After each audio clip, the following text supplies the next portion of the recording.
Welcome to another episode of AdvebtureSphere. Today I'll be covering a few cases out of North Carolina. But first, become part of our family by subscribing to our channel, stay up to date by ringing the notification bell, and share our content with those you influence. These simple gestures make it possible for us to put together a volunteer sonar search and recovery dive team, look for the missing people featured on our channel, and reunite them with their family and friends free of charge. The places I mention are shared with my blessing so these men can be reunited with their families, regardless who higher powers work through. The description box has our email address if you'd like to share insight on any cold case, need help pulling up older maps of an area, or know someone missing with a vehicle and would like them featured on our channel. The video of Google Earth has a measurement from a starting point theory or known location and goes out to possible search areas. We focus on bodies of water within 5 miles from home, their last cell phone ping, last known location, and sentimental sites where water is deep enough to hide a vehicle. If an area has been heavily searched, we may expand the search area, but please keep in mind that accidents tend to happen closer to home. So it's a Friday night, December 10th, 1982 to be precise. The weather is a bit chilly, a low of 32 degrees, and a daytime high of 62. There's no reported precipitation. William Earl Clifton, born August 12th, 1952, is 32 years old at the time of his disappearance. He lived at 222 East 2nd Street and drove a white 1975 Chevy Camaro with a black racing stripe and North Carolina plates DSL 42. William had a domestic dispute and went to pick up a couple of buddies.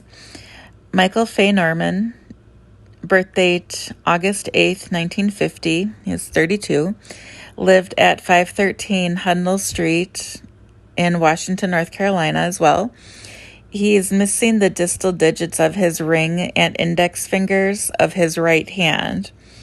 They and their friend David Leonard McMicken, date of birth May 13th, 1958, he was 24, who also lived in Washington, take a quick ride over the Pamlico River to 3208 Highway 17 South in Chocowinity, North Carolina, the site of the VIP Club. It had a bad reputation with fights and other criminal activity, and as of 2016, it has since closed. It was located next to the Fountain Lodge that hosted transient and rough characters. The initial scenes of Google Earth show the Fountain Lodge. The building that now stands where the VIP Club was appears to be a post office or a library, perhaps. There is a country music lounge between the two properties now. I couldn't find David McMicken's address where he lived in 1982, but I wonder why they chose the VIP Club. Did they go there to blow off the steam from the domestic dispute? We don't know how long they stayed either. It sounds like they were in the bad part of town, so if something happened, the car may be closer to the bar than we think.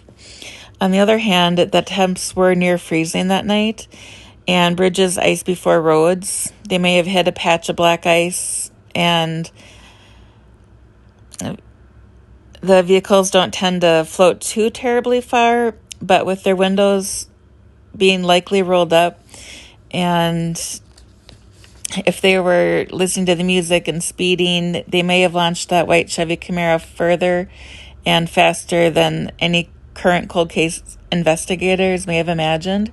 It would be nice to talk with anyone who knew them or saw them. Did they go to any other bars after leaving the VIP Club?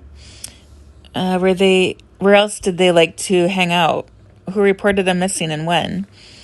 Where did David McMicken live exactly? Did they need to cross over a tributary to go home? They likely would have taken Brown Street, 264, or the Main Street bridges to get to Michael Norman's home. David McMicken didn't own a vehicle, so I'm thinking he probably lived closer to the center of town or had someone who was able to give him rides for work and errands. Lieutenant Jim VanLandingham with the Beaufort County Sheriff's Office can be reached at 252-946-7111. If you like this episode and haven't done so already, please subscribe to our channel, give our videos a thumbs up, and share the movement with those you influence. What do you think happened to the trio? Where do you think we should start the search? I'll be looking for your comments and the thoughts in the comment section below. Sharing ideas helps the families and the community efforts. You may have a different way of thinking that could bring them home.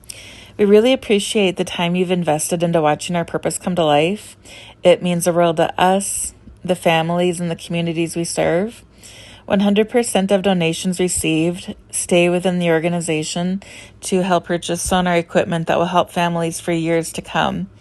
Your contributions from subscribing, watching our content, liking and sharing, to financial support make it possible to offer our services free of charge when they need all of us the most. To show our gratitude, I'll release a giveaway and donation video shortly. The first giveaway will occur when we reach 300 subscribers, and you must be subscribed to win. Immediate donation links are in the description. Kickstarter and GoFundMe campaigns are coming soon. The video plays so you can see the entire search area. Thanks for watching, stay safe, and remember that we love you.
you.